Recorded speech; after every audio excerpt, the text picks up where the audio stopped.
ये आपके आज के जनसत्ता का संपादकीय पाठ है। देखिए, संपादकीय पाठ ए आर्टिकल, एडिटोरियल आपको प्रारंभिक परीक्षा, मुख्य परीक्षा और इंटरव्यू हर जगह मदद पहुंचाते हैं। यहाँ से एक सामान्य जानकारी भी मिल जाती है आपको, तो इन्हें जरूर पढ़ा करिएगा। जिस विद्या में कर्म की शक्ति नहीं, स्वतंत्र रूप से सोचने की बुद्धि नहीं, खतरा उठाने की प्रवृत्ति नहीं, वह विद्या निस्तेज है, ये विनोबा भावे ने कहा था। और मैं आप लोगों से हमेशा कहता हूं कि इस तरह के कोट्स मिला करें तो आप लोग नोट कर लिया करिएगा। जब इस तरह के टॉपिक पर आप निबंध लिख रहे हैं, ऐसे लिख रहे हैं, तो वहां इनका उल्लेख कर सकते हैं या इन्हीं से आप लोग निबंध की शुरुआत कर सकते हैं। सुरंगों का संजाल और दरकते पहाड़। आप देखते हैं कि कई बार इसमें मजदूर फंस भी जाते हैं और लंबे समय तक फंसे भी रहते हैं। तो आप देखेंगे कि ये हाल ही की खबर है।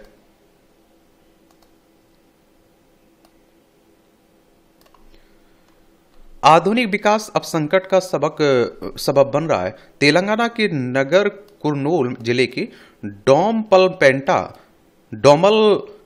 गांव में Shri slam left bank canal परियोजना की निर्माणाधीन सुरंग में 8 लोगों का फंस जाना एक ऐसा संदेश है जिसे समझने की जरूरत है। बीती फरवरी में यह सुरंग ढह गई, सुरंग मलबे और पानी से भर गई और वहां फंसे लोगों तक पहुंचने के लिए बचाव दल जुटे हैं। विकास की कीमत हमें जान देकर चुकानी पड़ सकती है।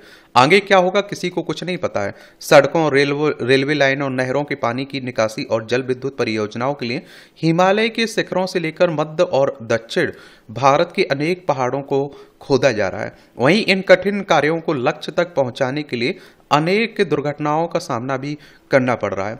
समूचे हिमालय क्षेत्र में बीते एक दशक से पर्यटन सुविधाएं जुटाने के लिए जल विद्युत संयंत्र के और रेल परियोजनाओं की बाढ़ आई हुई है। इन योजनाओं के लिए हिमालय क्षेत्र में रेलगाड़ियां चलाने और कई हिमालयी छोटी नदियों को बड़ी नदियों में डालने के लिए सुरंग बनाई जा रही हैं। और बिजली परियोजनाओं के लिए भी जो संयंत्र लग रहे हैं उनके लिए हिमालय की खोखला किया जा रहा है हिमालय को। और इस आधुनिक औद्योगिक विकास का ही परिणाम है कि आज पहाड़ दरकने लगे हैं।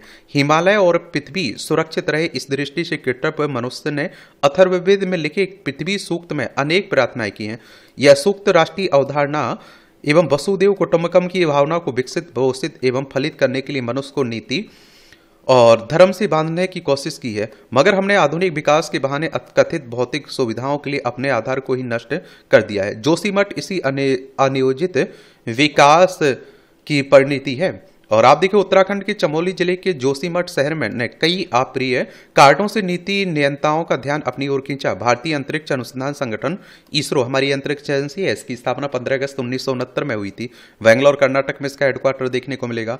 इसरो द्वारा जारी उपग्रह तस्वीरों में जोशीमठ के 5.4 सेंटीमीटर हिमालय में धंसे जाने पर चिंता जताई गई और सिमटती धरती की प्रामाणिक सच्चाई को छिपाने के लिए राष्ट्रीय आपदा प्रबंधन प्राधिकरण और उत्तराखंड सरकार ने कई सरकारी संस्थानों को निर्देश दिए कि वे मीडिया के साथ जानकारी साझा ना करें।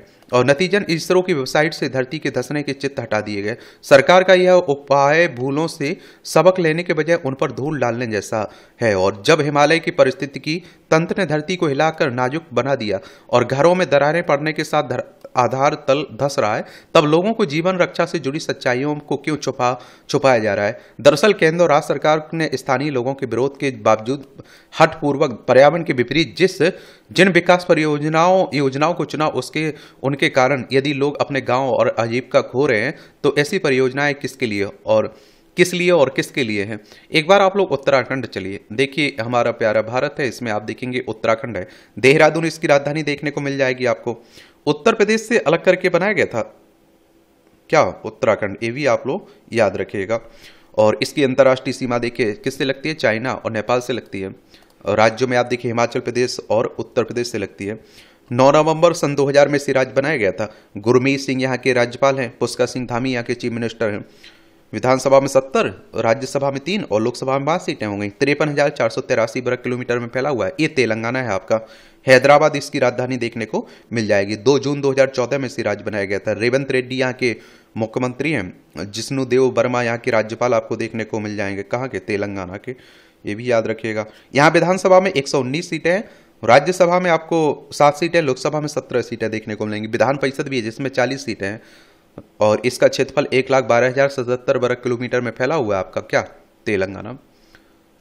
उत्तराखंड में गंगा और उसकी सहयोगी नदियों पर 1,30,000 करोड़ की जल विद्युत परियोजनाएं निर्माणाधीन है। इन संयंत्रों की स्थापना के लिए लाखों पेड़ों को काटा और पहाड़ों को निर्ममता से छलनी किया जा रहा है। नदियों पर बांध बनाने के लिए गहरी बुनियादें डाली जाती है और गहरे गड्ढे खोदकर खंभे खड़े किए जाते हैं। कई जगह सुरंग बनाकर पानी की धारा को संयंत्र के पंखों पर आप देखिए डालने के उपाय भी किए गए हैं। इन गड्ढों और सुरंगों की खुदाई में ड्रिल मशीनों से होने वाला कंपन पहाड़ों की परतों की दरार को खाली कर देता है और पेड़ों की जड़ों से गुथे पहाड़ की पकड़ भी इस कंपन से ढीली पड़ जाती है। नतीजन तेज बारिश के कारण पहाड़ों के ढलने और हिमखंडों के टूटने की घटनाएं पूरे हिमालय क्षेत्र में बढ़ जाती हैं। यही नहीं, कठोर पत्थरों के तोड़ने के लिए भीषण विस्फोट भी किए जा रहे हैं और SLBC नहर के निर्माण में भी पहाड़ों को विस्फोटकों से खोदा जा रहा है। हिमालय में अनेक रेल परियोजनाओं पर काम चल रहा है। सबसे बड़ी रेल परियोजना उत्तराखंड के 4 जिलों टेहरी, पौड़ी और रुद्रप्रयाग चमोली के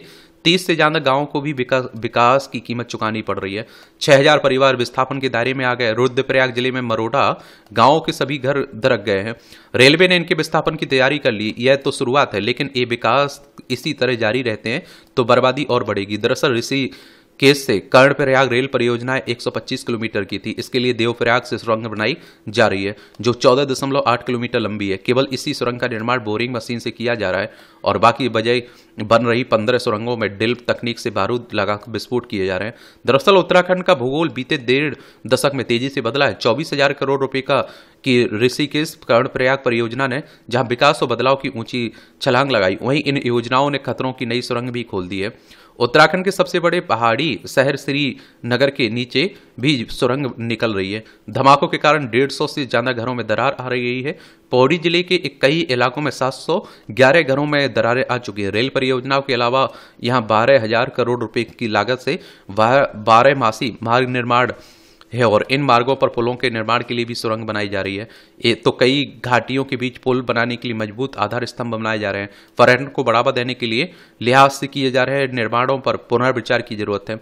हाल ही में उत्तराखंड में देश की पहली ऐसी परियोजना का काम शुरू किया गया जिसमें हिमनद की एक धारा को मोड़कर बरसाती नदी में पहुंचाने का प्रयास हो रहा है।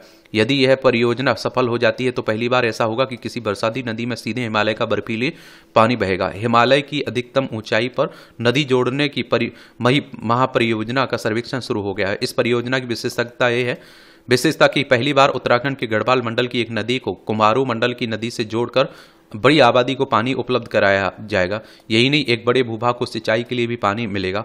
जल जीवन मिशन के अंतर्गत इस परियोजना पर काम किया जा रहा है, लेकिन इस परियोजना के क्रियान्वयन के लिए जिस सुरंग का निर्माण कर पानी नीचे लाया जाए उसके निर्माण में हिमालय के शिखर खंडों पहाड़ों को खोदकर सुरंगों और नालों का निर्माण किया जाएगा। उसके लिए ड्रिल मशीनों से पहाड़ों को छेदा जाएगा और विस्फोट से पहाड़ों को शिथिल किया जाएगा। यह स्थिति हिमालयी पहाड़ों की परिस्थिति तंत्र के लिए एक नया बड़ा खतरा साबित हो सकती है। एक बात और आप लोग जान लीजिए, अब देखिए विकास की बातें हो रही हैं लेकिन विनाश की भी बातें देखनी चाहिए आपको कि इससे नुकसान क्या हो सकते हैं। फायदे तो हर कोई देख लेता है, तो इसके लिए कहता हूँ कि इस तरह के आर्टिकल पढ़ा करिएगा। इस तरह की परियोजनाओं के नुकसान क्या हो रहा है वो भी आपको बताई जा रहे हैं। ये आप देखिए कि किसके द्वारा लिखा गया है, ये प्रमोद भार्गव के द्वारा लिखा गया आर्टिकल। चुनौतियों के बरक्स मुनीष भाटिया। जीवन एक बहती नदी की तरह है जो अपनी मंजिल तक पहुंचने के लिए अनगिनत मोड़ों से गुजरती है। कभी धाराएं तेज हो जाती, कभी रास्ते में चट्टान आ जाती है, लेकिन नदी कभी नहीं रुकती है। वह अपनी धारा में आने वाले हर रुकावट को पार कर आगे बढ़ती रहती है क्योंकि उनका अस्तित्व ही प्रवाह है। इसी तरह जीवन में भी अनेक अवरोध आते हैं। कभी परिस्थितियां कठिन होती हैं, कभी लक्ष्य दूर नजर आता है। जन्म से लेकर मृत्यु तक हर व्यक्ति को अपने अस्तित्व को बनाए रखने के लिए संघर्ष करता रहता है। कभी हालात के खिलाफ लड़ाई होती है तो कभी समाज की बंदिशों से जूझना पड़ता है। यह सच है कि जीवन पर्यंत आपाधापी में अपने अस्तित्व को कायम रखना किसी चुनौती से कम नहीं है, क्योंकि यहाँ हर कदम पर पर्वत से रास्ता बनाना पड़ता है। और कई बार जीवन में ऐसी परिस्थितियां आती हैं जब सब कुछ हमारे खिलाफ लगता है, लेकिन जो व्यक्ति ठहराव को स्वीकार करने के बजाय आगे बढ़ने का विकल्प लेता है वह सच्ची सफलता का अधिकारी बनता है। जब कोई बीज धरती में गिरता है तो उसे अंधकार, मिट्टी और दबाव को सहन करना पड़ता है, लेकिन वह हार नहीं मानता। अपनी पूरी ताकत से वह मिट्टी को चीरकर ऊपर आता है और सूर्य की रोशनी को अपनाता है। यह जीवन का नियम है, हर बाधा के बावजूद आगे बढ़ते रहना है। कई बार परिस्थितियां इतनी विकट हो जाती हैं कि आगे बढ़ने का हौसला टूटने लगने लगता है। समाज की अपेक्षा, आर्थिक परेशानियां, रिश्तों में आई दरार, यह सब मिलकर व्यक्ति को तोड़ने का प्रयास करती है। लेकिन जो इंसान अपने सपनों को जीवित रखता है वह इन अवरोधों को पार कर आगे बढ़ता है। जीवन में आने वाले अवरोध कभी व्यक्तिगत होते हैं, कभी आर्थिक तंगी के रूप में सामने आते हैं, तो कभी समाज की मान्यताएं हमारे राह को कठिन बना देती हैं। कई बार हमारी अपनी ही नकारात्मक सोच और असफलता का भय हमें आगे बढ़ने से रोकते हैं। इसके अलावा आलस और टाल मटोल की प्रवृत्ति भी जीवन के विकास को बाधित करती है और विपरीत परिस्थितियां कभी ना कभी सभी के जीवन में आती हैं, लेकिन जो व्यक्ति उसका सामना करने के लिए तैयार रहता है वह सफल होता है। लेकिन जो व्यक्ति ठहराव को स्वीकार करने के बजाय आगे बढ़ने का संकल्प लेता है वही सच्ची सफलता का अधिकारी बनता है। अब्दुल कलाम एक साधारण परिवार में जन्मे। आर्थिक कठिनाइयों से घिरे होने के बावजूद उन्होंने अपनी शिक्षा पूरी की और अपनी मेहनत व लगन से भारत की मिसाइल मैन बन गए। अगर वे अपने संघर्षों से हार मान लेते तो शायद वे अपने सपनों को पूरा नहीं कर पाते। उनका जीवन यह दिखाता है कि परिस्थितियां चाहे कितनी भी कठिन क्यों ना हो, अगर संकल्प मजबूत हो तो कुछ भी असंभव नहीं है। क्या? और जीवन में आने वाली चुनौतियां कोई रुकावट नहीं है, बल्कि सीखने और निखारने का अवसर होती हैं। कई बार परिस्थितियां विपरीत होती हैं, लेकिन मजबूत इच्छा शक्ति हर कठिनाइयों को पार करने में सहायक होती है। असफलता, भय, नकारात्मक सोच और टाल मटोल जैसी बाधाएं अक्सर राह में दीवार बनकर खड़ी हो जाती हैं। और पर जब संकल्प अड़िग हो तो कोई भी बाधा टिक नहीं सकती। आत्मविश्वास के साथ किए गए प्रयास सफलता की नींव रखते हैं। जब हम अपनी भीतर में मैं कर सकता हूं का भाव जागृत करते हैं तो कठिनाइयां भी आसान लगने लगती हैं। लगातार प्रयास करना सफलता की कुंजी है, क्योंकि जो लोग अपने सपनों के लिए मेहनत करने में नहीं घबराते वे अपने लक्ष्य को प्राप्त कर लेते हैं। इसके अलावा सीखने की आदत डालना भी बेहद आवश्यक है। हर चुनौती से कुछ नया सीखने की प्रवृत्ति हमें और अधिक मजबूत बनाती है। गलतियों और असफलताओं से घबराने के बजाय उन्हें अपने अनुभव का हिस्सा बनाना चाहिए। यही सही सोच, अनुशासन और निरंतर प्रयास जीवन को एक नई दिशा देने में सक्षम होते हैं। इतिहास गवाह है कि जिन्होंने इन बाधाओं को पार किया वे ही दुनिया में अपनी अलग पहचान बना सके। दरअसल कई बार पहली बार की कोशिश में जब असफलता हाथ लगती है तब व्यक्ति निराश हो जाता है, जबकि उसे अपनी आप सफलता को मंजिल पर पहुंचने की पहली सीढ़ी मानना चाहिए। बिना सीढ़ियों का सफर किए सीधे छत पर नहीं जाया जा सकता है, और यही ठीक भी होता है। अचानक मिली उड़ान कुछ सुविधाएं दे सकती है, मगर जीवन तत्व मिलना एक प्रक्रिया का ही हासिल हो सकता है। असफलताएं अंत नहीं होती, बल्कि वे आगे बढ़ने का संकेत होती है। हर समस्या का समाधान होता है, बस सही दृष्टिकोण की आवश्यकता होती है। सकारात्मक सोच अपनाने से रास्ते खुद ब खुद खुलने लगते हैं। जो व्यक्ति अपनी गलतियों से सीखकर आगे बढ़ता है वह जीवन में सच्ची ऊंचाइयों को छूता है। धैर्य और आत्मसंयम के साथ किया गया हर प्रयास एक दिन सफलता की ओर ले जाता है। निरंतरता और समर्पण के साथ आगे बढ़ते रहना कि जीवन का असली मंत्र है। चुनौतियों से डरने के बजाय उन्हें स्वीकार कर लेना चाहिए, क्योंकि यही अवरोध आगे बढ़ने की प्रेरणा देते हैं। और मैंने आप लोगों से कहा ना कि जो आपके पास है उसमें आप बेहतर क्या कर सकते हैं, इस पे आपको फोकस करना चाहिए। इसका रोना बिल्कुल नहीं रोना चाहिए कि हमारे पास ये नहीं है, हमारे पास ये नहीं है, भैया हम ये नहीं कर सकते हैं, कोचिंग नहीं ले सकते हैं। मैं कहता हूं जहां है आप, जिस हालत में है उसी हालत में आगे बढ़ना शुरू कर दीजिए। ये आप देखेंगे कि युद्ध के विरोध आखिरकार अमेरिका ने यूक्रेन को दी जाने वाली सैन्य सहायता पर तत्काल प्रभाव से रोक लगा दी। हालांकि इसके पीछे तर्क दिया कि रोक अस्थायी है और यह समीक्षा करने के लिए लगाई गई कि इससे रूस यूक्रेन संघर्ष समाप्त हो पाएगा या नहीं। अमेरिकी राष्ट्रपति डोनाल्ड ट्रंप शुरू से दावा करते आ रहे हैं कि वे इस युद्ध को रुकवा कर रहेंगे। इसके लिए उन्होंने यूक्रेन पर नकल कसने का रास्ता अख्तियार किया। यूक्रेन को दी जाने वाली सैन्य मदद रोकने की मंशा भी जाहिर कर दी। यहां तक कि यूक्रेनी राष्ट्रपति वोलोदिमीर जेलेंस्की से कह दिया कि इस युद्ध में अमेरिका ने उन्हें जितना धन दिया वे उसकी वसूली करेंगे। इसके लिए यूक्रेन में खनिज निकालने पर समझौते का प्रस्ताव रखा, जिस पर हस्ताक्षर के लिए जेलेंस्की व्हाइट हाउस पहुंचे थे। मगर दोनों नेताओं के बीच बातचीत तल्ख बहस में बदल गई और सारी स्थिति पलटती नजर आने लगी। उसके बाद अमेरिका का यह कदम सामने आया। स्वाभाविक ही है कि अब यूक्रेन के लिए रूस का सामना करना आसान नहीं होगा। यूक्रेन को सबसे अधिक धन और अत्याधुनिक हथियार अमेरिका से मिल रहे थे, उसी पर रोक लग गई है। हालांकि ट्रंप के साथ जेलेंस्की की बहस के बाद यूरोपीय देश एकजुट होने लगे हैं। उन्होंने सीधे तौर पर अमेरिका की निंदा नहीं की, पर यूक्रेन के साथ खड़े रहने का भरोसा दिलाया। मगर यूरोपीय देशों की भी अपनी सीमाएं हैं। उनकी मदद से यूक्रेन के लिए रूस का मुकाबला करना संभव नहीं होगा। यूरोपीय देश खुद आर्थिक संकट के दौर से गुजर रहे हैं और इसलिए वे यूक्रेन की कितनी आर्थिक मदद कर पाएंगे कहना मुश्किल है। अभी तक वे जो आर्थिक मदद देते आ रहे हैं वह कुल मिलाकर अमेरिकी मदद की तुलना में आधे से भी कम है। और फिर यूरोपीय देशों के पास ऐसे अत्याधुनिक हथियार नहीं है जैसे अमेरिका के पास हैं जो रूस का मुकाबला कर सकेंगे। और जो हथियार उनके पास हैं जो हैं भी, उनमें से ज़्यादातर के संचालन की तकनीक अमेरिका की उपलब्ध कराई हुई है। इस तरह अमेरिका उन्हें नियंत्रित कर सकता है। पर असल चिंता की बात यह होगी कि यूरोपीय देश अमेरिका के खिलाफ कब तक खड़े रह सकते हैं। इसलिए यूक्रेन पर अमेरिका की शर्तों मानने का दबाव बढ़ गया है। पर डोनाल्ड ट्रंप के लिए अपने इस कदम पर देर तक कायम रह पाना शायद संभव ना हो, क्योंकि इसके खिलाफ अमेरिका में विरोध के स्वर उभरने लगे। अमेरिका सदा से लोकतंत्र और मानवाधिकारों की रक्षा की दुहाई देता रहा है। इसके लिए वह कई देशों से अपने सैनिक भी उभारता रहा है। और आप देखें, मगर ट्रंप ने इसके ठीक उलट कदम उठाया। यह छिपी बात नहीं कि यूक्रेन अपनी आज़ादी के लिए की रक्षा के लिए संघर्ष कर रहा है। रूस अपनी जिद के आगे से उसे घुटने टेकने पर मजबूर करना चाहता है। उसने खुलकर मानवाधिकारों का हनन किया है। ऐसे में ट्रंप ने अगर रूस से हाथ मिला लिया, यूक्रेन के साथ लगभग वही व्यवहार कर रहे हैं जो रूस करता आ रहा है, तो अमेरिकी नागरिक इस कदम को उचित नहीं ठहरा सकते। वैसे ही वहां ट्रंप के अनेक फैसलों को लेकर नाराजगी बढ़ती जा रही है, और इसलिए रूस यूक्रेन के बीच शांति समझौते के तरीके पर शायद उन्हें पुनर्विचार करना पड़ेगा। और देखिए, अब मुझे लगता है कि कोई भी देश अमेरिका के दम पर नहीं लड़ना चाहेगा, क्योंकि एक भरोसा हो जाएगा कि भैया ये तो कभी भी साथ छोड़ दे। रूस है, यूक्रेन है, ये हमारा प्यारा भारत है।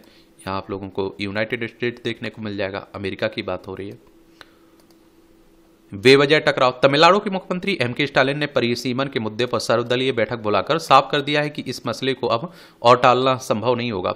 हिंदी भाषा को लेकर उनकी टिप्पणी भी विवादित रही है। साफ है कि वे इन दोनों ही मुद्दों पर दक्षिणी राज्यों को एक पाले में करने की राजनीति कर रहे हैं, जिस देश के संघीय ढांचे के लिए ठीक नहीं कहा जा सकता। परिसीमन के मुद्दे पर दक्षिणी राज्य चिंतित हैं, लेकिन तमिलनाडु अत्यधिक मुखर है।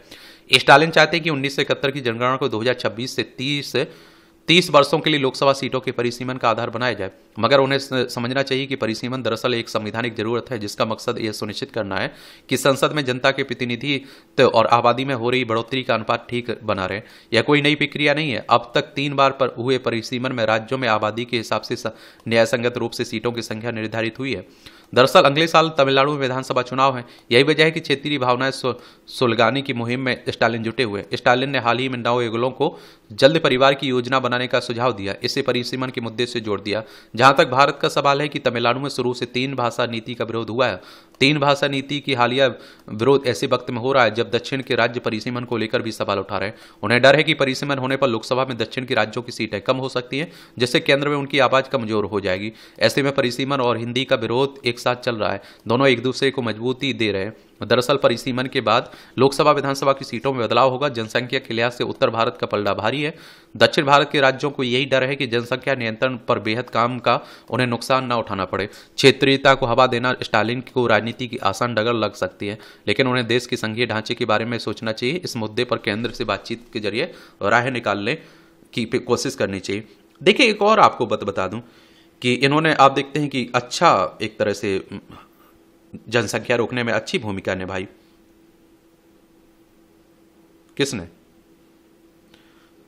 दक्षिण के राज्यों ने। लेकिन आप देखेंगे कि इन्हें उसका नुकसान कह रहे हैं कि सीटें कम हो जाएंगी, राजनीति में कम भागीदारी रहेगी, तो हमें तो नुकसान होगा।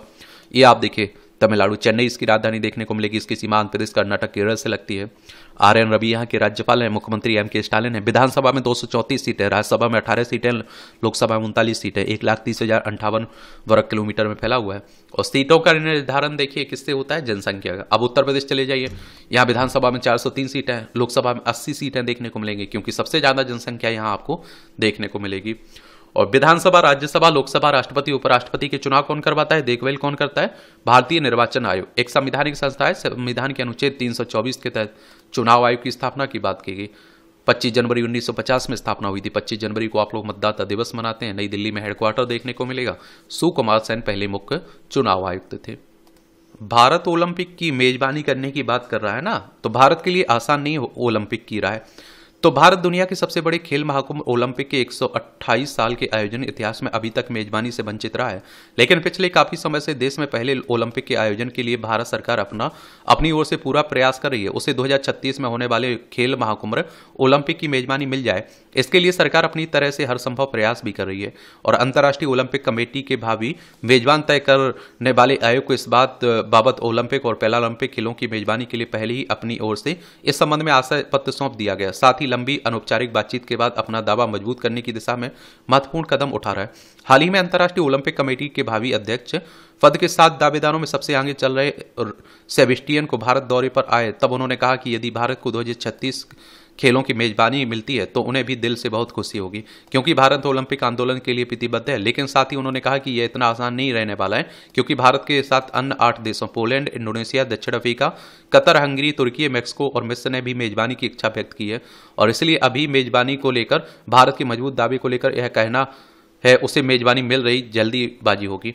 और उन्होंने कहा कि उन्हें ही नहीं, आईओसी को भी पता है कि भारत एशिया में इन खेलों के मद्देनजर बहुत बड़ा आर्थिक फायदा देने वाला मेजबान साबित हो सकता है।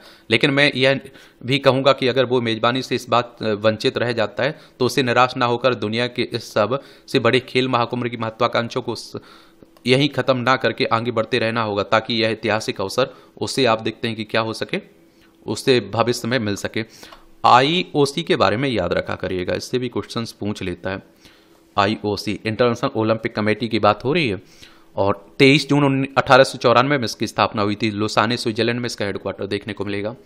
और जिस तरह से पिछले कुछ सालों से खेल मंत्रालय ही नहीं, देश के प्रधानमंत्री भी अनेक अवसरों पर देश के खेल प्रेमियों को 2036 के ओलंपिक भारत में ही करवाने की आश्वासन देते रहे। 2024 ओलंपिक में जब भारतीय खिलाड़ी भाग लेने गए तब भी प्रधानमंत्री ने उनसे कहा था कि आपको पेरिस में केवल खेलने के लिए ही नहीं जाना है, बल्कि आपको आयोजन की कमियों को अभी लेखा जोखा लेकर आना है, ताकि 2036 की ओलंपिक की मेजबानी मिले और उसके पहले दूर कर ले।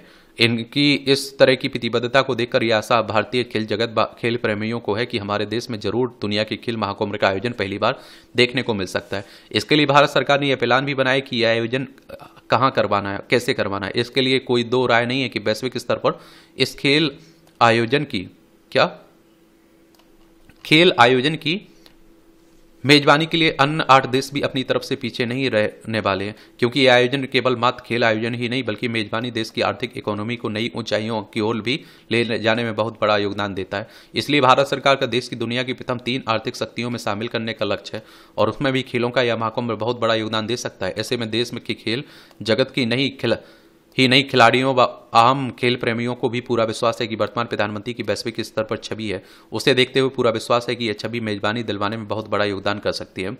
मेजबानी मिलने को लेकर अगर दूसरा पक्ष भी देखें तो यह थोड़ा चिंता में डालता है कि आज भी विश्व की इस बड़े खेल आयोजन में पदक तालिका में हमारा वो सम्मानित स्थान हमारे खिलाड़ी अपनी सफलता के दम पर नहीं दिलवा पाए जितना अभी तक के आयोजक देशों में पदक जीतकर पदक तालिका में दिलवाया है। केवल कुछ मेजबान देशों को छोड़कर हमारे देश में आज भी आमजन वो खेलों के प्रति जागृति नहीं आ पाई जितनी चीन, अमेरिका, फ्रांस, जापान, कोरिया व अन्य यूरोपीय देशों में है। पिछले 1 दशक से खेलों में विश्व स्तर पर बड़ी कामयाबी हमारे देश के खिलाड़ी भी प्राप्त करें, इसके लिए सरकार व खेल मंत्रालय द्वारा बहुत सी योजनाओं व खेल सुविधाओं के बजट में निरंतर बढ़ोतरी करते हुए इस पर गंभीरतापूर्वक काम किया जा रहा है। खिलाड़ियों को भी आधुनिक खेल सुविधाओं के साथ विदेशी प्रशिक्षकों को उपलब्ध करवाया जा रहा है, लेकिन इन सबके बावजूद खेलों में हमारे खिलाड़ी अंतर्राष्ट्रीय स्तर पर भी उतनी सफलता नहीं प्राप्त कर पा रहे हैं जितनी इस देश की आबादी अनुसार प्राप्त करनी चाहिए। जैसी आबादी में हमारे समकक्ष खड़ा चीन प्राप्त कर रहा है। इसकी केवल मेजबानी मिलने से ही हम इन खेलों में बड़ी सफलता मिल जाएगी, इसकी पूरी तरह हम किसी भी तरह आश्वस्त नहीं हो सकते हैं, क्योंकि आप देखेंगे कि क्योंकि हमारे देश में जमीनी स्तर पर आज भी खेल सुविधाओं का अभाव है। हमारी प्राइमरी व उच्च प्राइमरी विद्यालयों में आज भी खेल में प्राथमिकता नहीं है। ऐसे में मेजबान प्राप्त कर भी कोई बड़ा तीर पदक तालिका में मार लेंगे, इससे संदेह है। हाँ, यह जरूर है कि आर्थिक स्तर पर इस एक मेजबानी से मजबूत हो जाएंगे, लेकिन बात पहले मेजबानी मिलने को लेकर खड़ी है। क्या भारत मेजबानी के लिए अन्य देशों की जो दावेदारी में खड़े हैं उनका समर्थन प्राप्त कर उनको अपने पक्ष में राजी कर पाएगा? फिर भी सभी पक्षों को किनारे रखते हुए हम तो यही चाहेंगे कि दुनिया के सबसे बड़े इस खेल का आयोजन पहला ऐतिहासिक अवसर हमें मिल जाए तो देश में खेलों को लेकर नया बूम जरूर बच्चों व युवाओं में आएगा और वे खेलों से जुड़ने के लिए प्रोत्साहित भी होंगे। और इस तरह से आप देखेंगे कि आज के संपादकीय पाठ की कहानी कवर होती है। आप लोग पढ़ते रहिए, एंजॉय करते रहिए। आपका कोई सवाल हो मेरे लिए, सुझाव हो तो आप लोग जरूर बताया करिएगा। धन्यवाद।